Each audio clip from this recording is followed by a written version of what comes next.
welcome to your weekly podcast, Knowledge Empowers. As always with you is me, Kat, 안녕하세요. Then we have Baruch. Hello.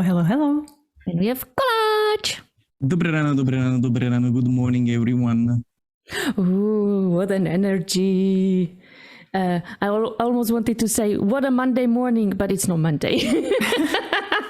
What a great start for Monday morning. Guys, it's not Monday, so sorry for that. For you, maybe it is, if you're listening to us at the very first day we put our podcast episodes out. Sorry. Okie doke. I have prepared for you a very super awesome question. And it's a closed question, so the answer is yes or no. Have you ever, guys, heard such a thing as active listening? Yes. And what do you think of it? It's good. Okay.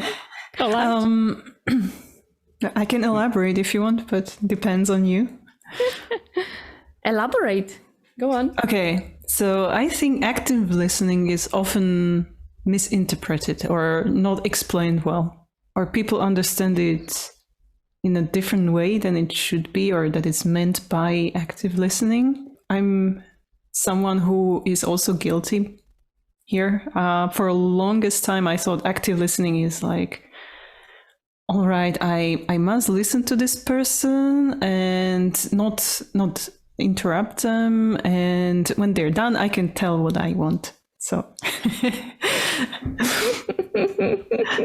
that's not active listening, that's pure ignoring and just waiting for your own time. Well, I didn't say I would ignore them. I would listen to them, but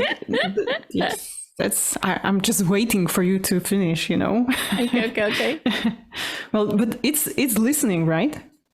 It's listening. Right. Yeah. So it's active. It's not like I'm, somewhere else doing something that is not listening.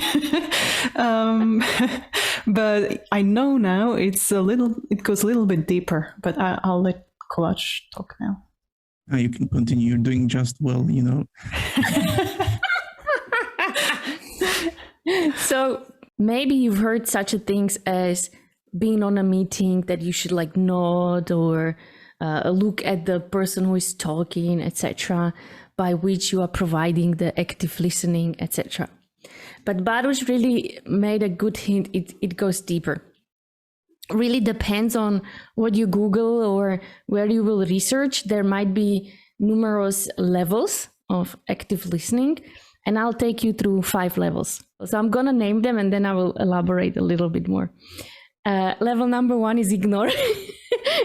Level number 2 is pretending. Level number 3 is selective. Level number 4 is attentive. And then level number 5 is empathic. And so ignoring is pretty self-explanatory. You just simply not listen at all, right?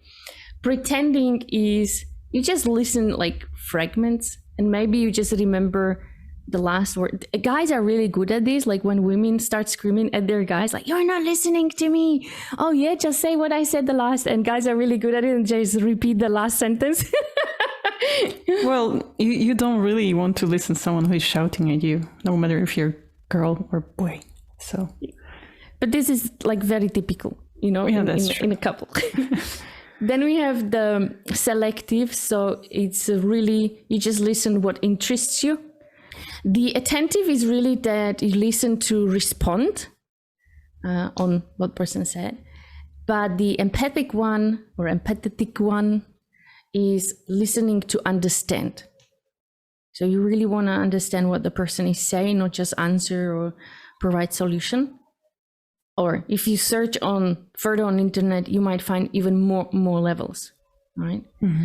And there are numerous tips and tricks of how to build this. Do you guys know, or anything comes to your mind on the tips and tricks to build the active listening with empathy? You said it, build the empathy, because I think that's a big part of active listening. I think most of people or often it is not emphasized when someone explains active listening or some articles on the internet, they kind of omit it or don't make it very clear that empathy is a big part of active listening. For me, it's a decision. Like, we are now engaging in conversation. What is the expectation of the other part, and what is my expectations in the conversation? Is it to just be the wall where people cry and I don't need to do anything? They just will come and talk like, oh, we have this problem, blah, blah, blah.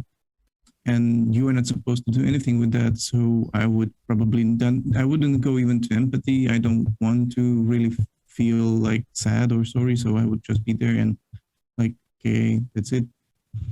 So from my perspective, it's first about the decision about yourself, what you want to do in the conversation, and the expectations both of you are carrying there in the discussion.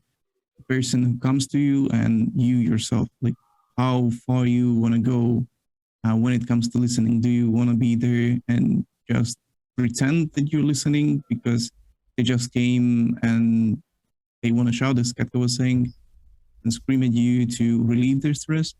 Or there should be it should be a transformative discussion where both party leaves out of the discussion as a changed person. So in that case, you need to have a different level of communication and different level of listening coming with that. I would even start with preparation. So whether it's a meeting, whether it's one-on-one, whether it's a group, or like us, three of us just talking for a podcast, it's like preparation. So get yourself a glass of water or whatever you need to drink. Maybe have a pen and paper nearby, for example. And maybe we already discussed this when we were talking about time management and meeting. But if you need to make your hands busy of not multitasking, right? Because you really need to start working on your focus, which will provide you like quite some benefits of not feeling that tired at the end of the day, because you were really able to focus on here now on this particular task, discussion, etc.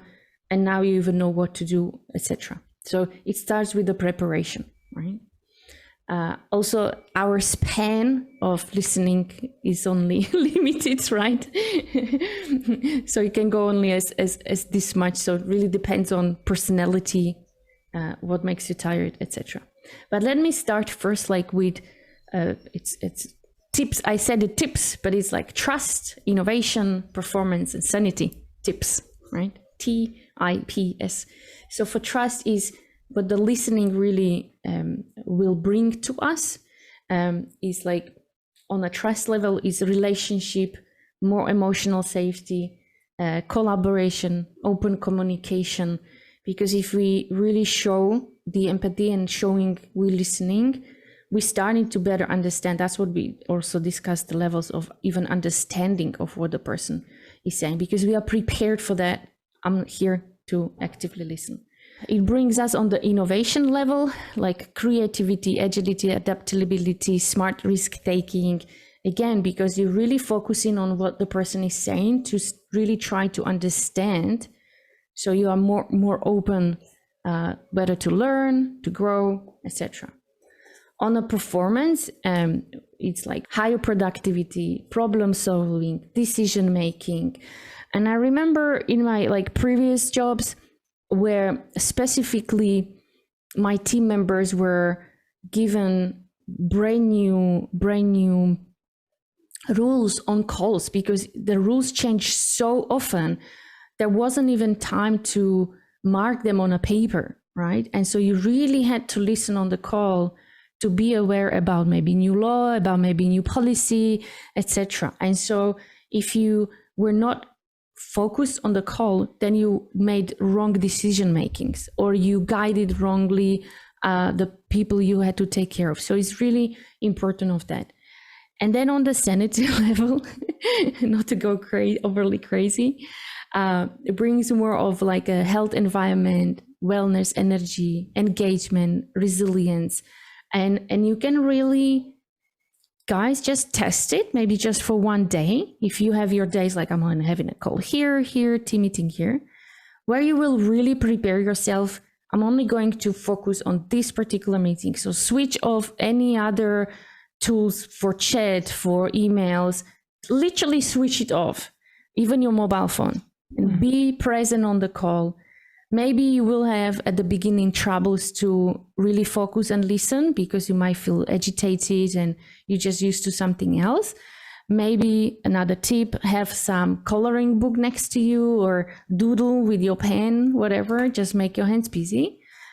And then reevaluate the whole day at the end of the day. Like, how did you do? Like, how much were you able to really do, right? By focusing on those calls, are you now more aware of what needs to be done, your feelings towards that person, your attentiveness towards the person or team, whatever meetings were, and also evaluate your, let's say, energy level, like compare the other day, how tired you are, whether you feel more energy, less energy, and then start building it this way that, especially if you know these are important meetings, that really switch off everything around that could make you disturb, right? Whether it's someone is writing you, pinging you, etc. Switch everything around you off. Or if you're working from home office and you are not alone in home, close yourself in the room to really, or put even a sign like "Do not disturb" on call, just so no one will enter your room. And then at the end, really at the end of the day, evaluate yourself on all of these levels, your emotional level, focus level, energy level, and then compare those 2 days.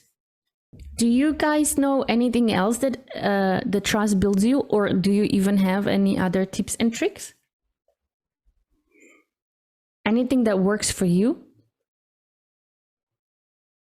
Integrity and dependability. Like, keep your promises. Mm. Yeah. When it comes to active listening, there are multiple tips on the websites, and you can go through the basic trainings where they will train you, like, they will show you the impact of active listening directly, like having the eye contact, the nods, or sometimes adding noises like, sure, even words like that. What else is there? Asking questions. Asking questions, yeah. Paraphrasing, summarizing, all these are like techniques which are useful in active listening, and you can Google them out. Let me also share with you some facts. 80, and I'm reading it, so that's why I'm looking somewhere else. 80% of what we have learned is through listening, not talking or reading. 25% of our mental capacity used for understanding, 75% for distractions. In average, we use 125 words and think 500 words per minute. So we think faster than we say something. It's very typical of me, saying something and end up elsewhere. 80% of what we communicate comes through non-verbal and social cues. That's interesting. That's also why it was hard to stay at home. Mm-hmm. And if people don't go on camera, right? 50% of information is retained after 10 minutes of a presentation, and after 48 hours, only 25%. So it drops down. This is what you told me, Baruch, when I'm learning the language, right? Yes. When you learn anything, really. Yeah. And then 2% of population has had a formal education on how to listen. Only 2%. This is something we are not used to. And I remember at school, at least my school, we always had to just memorize things, but not really learning to listen or search or stuff like that. And there is a very nice sentence. We have 2 ears and 1 mouth, so that we can listen twice as much as we speak. That's just Well, beautiful sentence. You know, for me, I have to tell you that it was hard for me to learn to listen. And I remember the first time the depth and understanding of listening was actually while learning English when I was working at the quadriplegic place as a nurse assistant. And that was back in Australia. And we had many residents that we were looking after. And not always they were Australians, they were from even like from United Kingdom, etc. And of course, each of them had different accent. And my English wasn't that good at that time. Or I could say my speaking was good, but my listening was crap. And many times it happened that I just simply didn't understand the people, right? Because I just couldn't get what they want. So what we used to do was every time we were taking care of them, we talked. So we literally didn't give them a space for talking because that would require my listening. Up to the one point when one resident told me, we were 3 Slovak girls and 2 Czech girls in that place. And he told me, Kat, all 5 of you have like really perfect speaking English, but your listening is crap. And then that was like first, like, what is he trying to tell me? And I really had to elaborate. And one particular part was when we had one resident and he was whispering because of his illnesses. He was not able to talk like this, but whisper. Now, you guys know me, I'm deaf. So for me, it's like, what? I was very frustrating because I never understood what he wants. And I really thought it's me, like, it's my fault. I will never speak English. I'll never understand the English, like, Up to the point when once another nurse assistant who was a native speaker just slammed the door and started screaming like, who's supposed to understand this guy? It's like nonsense. I can't hear him. And then I looked at him. I was like, oh my God, you as a native speaker don't understand him. So it's not it's not my fault, my problems. And that's when it sort of like cracked, like, okay, I just need to be more active. And so with this particular resident, what I did was I really went literally with my ear next to his mouth when he spoke to really, for me, making sure I can hear what he said. Then I started to repeat whether I understood it correctly. And he nodded like, yes. So eventually I actually found out we have same passion for the Lord of the Ring books, Harry Potter books, and we start spending lots of time together. So, and that's where I really started to fine tune my listening. That was the breaking point for me to understand the fault is not in me. It's not about my English level or anything. You just need to start learning to listen. So guys, you wanna have a little bit of fun and play a role play. Welcome in an English world. and we can try like ignoring listening and stuff like that. Let's do that. Let's do it. So I'm gonna play. I'm not sure if I'll be good in ignoring, but let's just try. Okay, Kat, I'll be someone coming to you for a sympathetic ear and hope you will listen. Mm-hmm. Okay. So very theoretical situation, a little bit inspired from a long ago. So, hi, Kat, do you know what happened to me today? What happened to you today? My manager asked me if I want to change a role, but I've been in this company only for a year, and I don't think maybe this is not a good action for me right now. Maybe it will not help me to build a career. And I don't know if you think this is okay, or would you recommend this to me?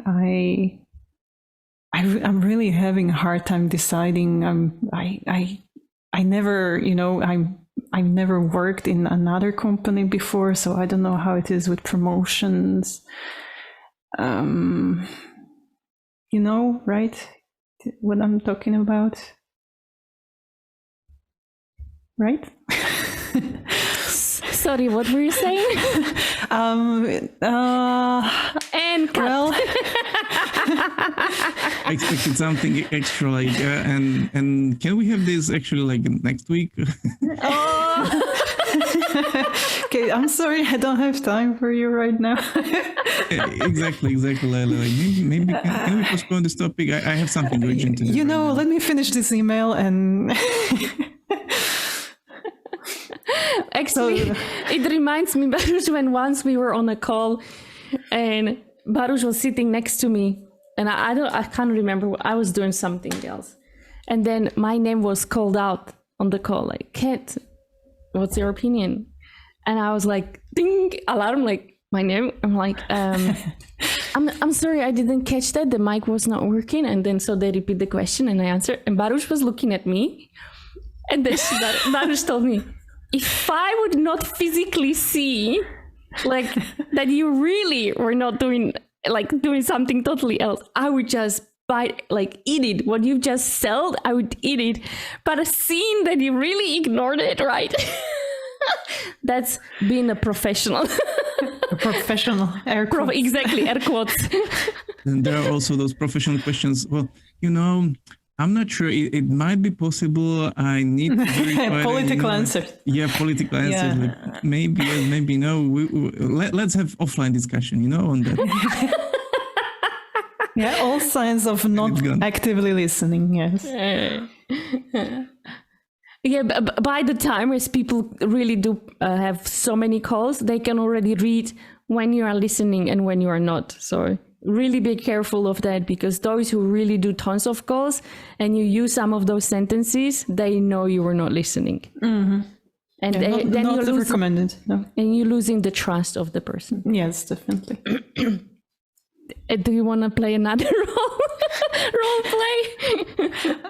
I would if you would be actively listening to me. Okay, This was really discouraging. So I know.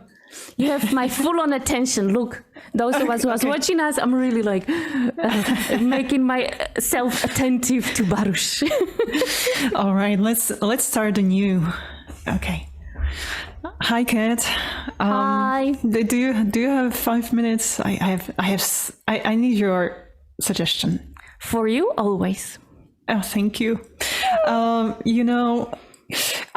Today my manager called me and he was actually asking me if I want to change a role, but I don't know if that's I don't know. I don't feel like it's exciting thing. It makes me a little bit anxious. Why? Well, because I'm here only for a year and I don't know if this is the right career opportunity for me, and I didn't imagine I would be doing something in a role that he offered to me. I don't know if I see myself there. It was never on my plan. But when he offered, did he say why? Like, did he maybe highlight some of your super skills that he sees that you would use? I feel like he told me he actually offered this to me because he doesn't see me doing anything else. He cannot see me doing, or maybe he doesn't believe in whatever I have to offer to this company. Then you know what? Let's write down pros and cons of the position. Mm-hmm. And let's see whether it would bring you something new or not. And if we will have more cons, then let's move to the next step. And it's like how to convince your manager you are doing a great job and you're performing well. Let's do that. Mm-hmm. Oh, I'd never realized it could be actually something that I need to explain something to my manager. Thank you for the recommendation, Kat. I would never think of this.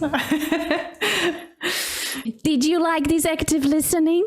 Yeah, actually, I wish I had you several years ago when I had to make this decision. But I'm glad I made the decision that I made. Otherwise, I I wouldn't be here right now, so in doing what I do. So thank you for You're that. welcome. And Kolach, would you do something differently, or would you do something that Kat didn't do, or wouldn't you do something that Kat did? I wouldn't tell you I love you. It's visible that you, Kat, and Baruch, you know each other really well. So it was much more than just active listening. It was already engaging in terms of giving hints, tips, mentoring, coaching, techniques like that appear there. So it was more about already a discussion. It was more of already a transformative work together. So it was way beyond just, I would say, active listening or empathic listening. If you would be just listening, you wouldn't be giving hints when it comes to that. Okay, so would I recommend you to do, or let's do pros, cons and pros. It's already on top. You, as the empathetic listener or active listener, you are listening. You are there to accept that, oh, I see that, Baruch, you're anxious about it. And the person will automatically tell you why they are behaving anxious. Okay, so because it's not my next role, or I don't see myself there and then you again just say there and reflect. So you don't feel comfortable about your next step. Yes, I'm unsure, whether I should accept it or blah, blah, blah. And you just, okay, so it seems like but you really seems to be stressed about it or difficult for you, and you just reflect and go on and on and on, and the person will feel like they've been listened to. You don't need to propose anything new. You are just there listening and reflecting on what they're saying. If you want to do something more, that's again based on the expectations the person had. They may say okay, so what do you recommend? But unless they would say, when it comes to listening itself, I wouldn't do that. I wouldn't advise. I wouldn't give any sort of in terms of hints and tips, what should you do next. But of course, we don't go to meetings just to listen most of the time, right? So I'm not sure. I think that you most of the time want to be listened, and most of the time you want to come up with the ideas by yourself, not actually. Well, depends, right? If she helped me like this when I was a junior, I would be very helpful, because honestly, at the time, I didn't even realize why the manager is offering to me the role that he's offering to me. He didn't explain why very deeply. He just gave me some generic answer. And I was too inexperienced to recognize all the red flags, let's say. So I would appreciate actual data information that she gave me right now. But college really hit nail by the head, because that was also my big learning. My tendency is to immediately help a person. That's very deep in me. And I struggled a lot my junior years with that. When I was helping, I had people that, like you've said, you would appreciate it. And then I had people who hated it, and I didn't get it, why they hated it. Until again, another colleague of mine pointed it to me, people don't want to help. You need to ask them if they want to help, and only then offer the help. So exactly as Kolach said, sometimes they just want to be heard. So just listen. As you said, you can definitely ask them, so what now? At the end, when that would be a breaking point between active listening, between this empathetic listening and some action. What are you going to do now? Or what are your next steps? Do you want help, or what's going on? In these terms, then you start talking about the expectations. Yeah, I came to you, could you advise me what I've been, blah, blah, blah, or what I can find, advice is, and you can change then the conversation and guide it through the topics you want, or the other person wants. And I just want to point out that in that scenario, I indirectly ask for help. When I said, I don't know what to do, right? So. Yeah, but exactly in this role play, I would say it would be different. It's two strangers, and again different because we really know with each other with Baruch for so long, right? I also adapt the conversation to that, but we really strike the differences for people to understand. And it's okay to talk about it. And even if you feel, especially in my case, as I'm like the tsunami wave, like I overwhelm people, it's okay to push me back. And people are usually scared to do that, but it's okay to say, no, I don't want your suggestion. I really just want you to listen. And for people like me, it's like this alarm, oh, okay, I overdid it again. Let me step back. And it's really good lessons learned for people like me as well, because not always we are fully aware of it. So dear listeners, if you like this session, let us know, comment, write us, right? We'd like to hear, or give us suggestion what you would like to know next. With that, I'm gonna say 수고하셨습니다. Bye-bye. Bye. Have a nice day. Ciao, ciao, ciao, ciao. This podcast represents our own opinions, experience, and our own ideas. We do not represent any official statement from our employers, and this is not their official channel representing the company.